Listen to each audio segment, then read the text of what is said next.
Hello there, my name is Matthew Campling. I'm a psychotherapist, workshop facilitator and author, and this is my new book, The 12 Type Enneagram, published by Watkins. Actually, I'm speaking to you from Watkins bookshop in central London. So here we have this wonderful diagram, the Enneagram.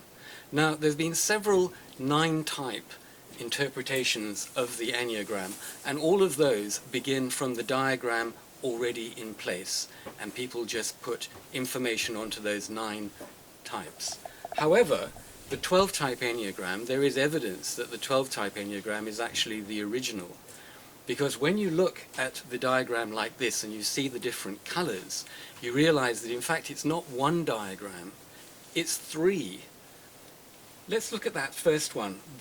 The green circle indicates how we are before we come across the Enneagram. This is when we're just moving unconsciously around the Enneagram, bouncing from place to place. Then the triangle in red, 3, 6 and 9, they actually aren't types. They are energies that support the types. This energy is togetherness, it's stillness, it's not moving. This energy is about movement, about change. And this energy is completion, because you finish and you start again. So it's very important to complete in the proper way. So that leaves us with these blue lines. Now, why is it set up like this? If you take if you take 1, which is everything, and you divide it by 7, and 7 are the parts that go in to make up a whole. So you have 7 days in a week, 7-year relationship cycle, etc.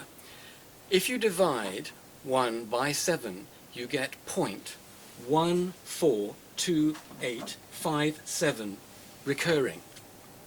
And this is the way that we always need to move through the Enneagram. So let's look at the 6 main energies. The first energy is the lunar type, that's the child. This is the Venus type. This is one-to-one emotional relationships. Here we have the Mercury type, which is for speed, for organization. Over here we have the deep thinking Saturn type. Down here we have the Mars type, the bold, courageous, adventurous sportsman. And over here we have the Jupiter type, and this is the universal carers. These are the benevolent people. And then we go back to the lunar type, the child. Now that's the 6 main types, but there are 6 other types, because we are either one of the 6 main types or one of the 6 hybrid types. The hybrid types have the dual influence of 2 succeeding energy types. So we also have the lunar Venus type.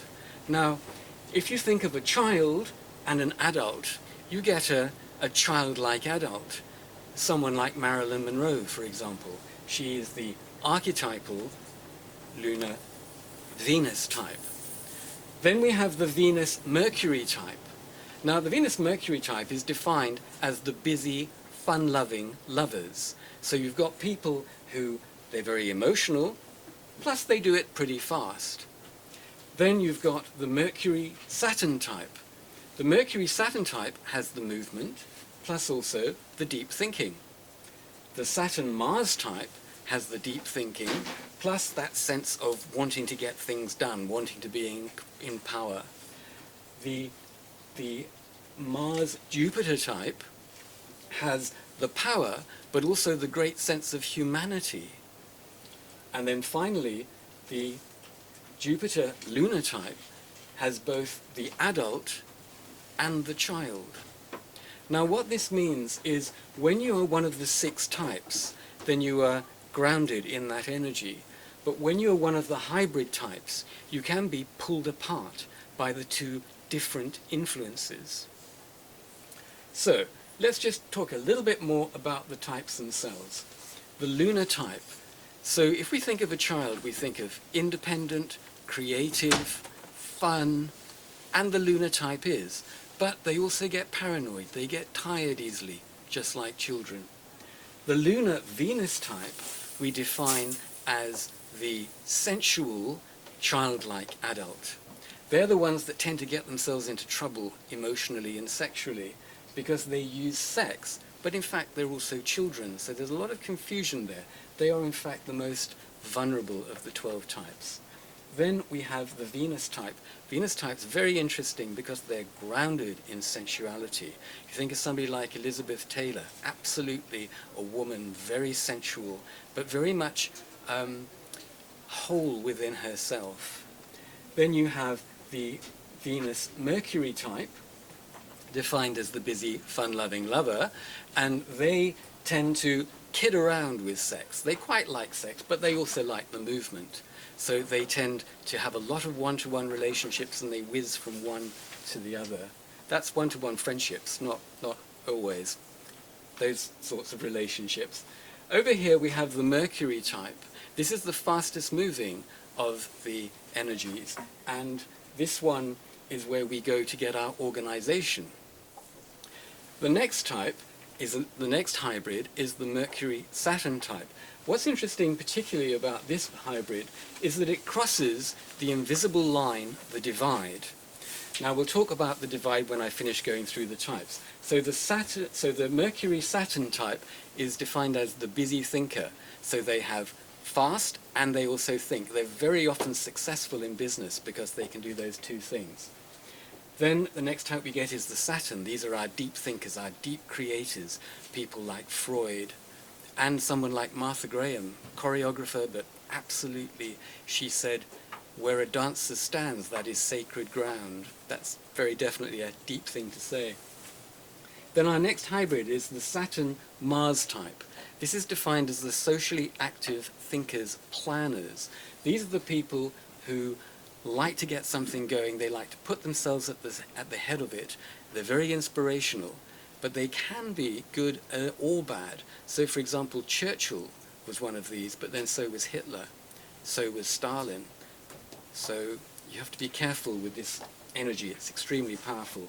Down here you have the Mars types. These are the athlete, warrior, sportsman. So, you know, when you look on the sports pages of your newspaper, there's a lot of Mars-type energy, there's a lot of kidding around, there's a lot of physical play. The Mars-Jupiter type gives us the most magnificent of all the types, which is, they are defined as the humanitarians. So people like Nelson Mandela, Aung San Suu Kyi, Martin Luther King Jr., all these marvelous people were Mars-Jupiter types. Up here we have the Jupiter types. These are the people who are really passionately concerned about making things better in the world. And then we have the second of the most vulnerable types, which is the Jupiter-Lunar type. So if you've got somebody who can function in the world as an adult, but they have also the feelings of a child, you've got somebody who may be confused about how their life is going. And in fact, as a psychotherapist, I've had quite a few Jupiter-Lunar types, people who do well in their life, but who have questions for themselves. Because this is the point about the divide. The types on the right-hand side are the personal types. These are the people who think about, how does life work for me? The types on the left-hand side are the non-personal. These are the ones who think, what can I take out into the world? How can I see the world? And so if you've got types that cross the divide, you've got people who both think about themselves and think about the outside world. And that, as I say, can pull people apart. So once you understand the 12 Type Enneagram, you can start to use this fantastic knowledge. Right, so once you understand your own essence type, you immediately understand a lot about yourself. You also can understand where you should go in order to develop, because the way that it's sorted out, each of the type energies is missing something major. So the lunar type energy is great, it's exciting, it's spontaneous, it's creative, but they don't look after themselves. They need to go down to the Venus type. The Venus type does look after themselves.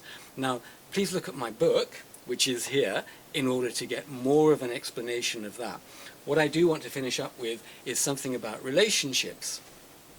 Working as a therapist, sometimes my work was about couple counseling, and what was fascinating in that was to see how what we think of as irreconcilable differences is nothing more or less than people being in different types. Because each type has a different way of understanding the world, a different way of seeing, thinking about, being in the world, and a different set of what is important to them and what is valuable. So if you've got somebody who is over here and somebody who is over here, then you've got people who have very different values, very different understandings of life. So when you have people in different types, what we want to do is get them both to understand what their type is and also what type they need to bring into the relationship. Because the point about having the green circle is that we have all of the different energies inside us, but only one or two, if we're a hybrid, will be our essence type.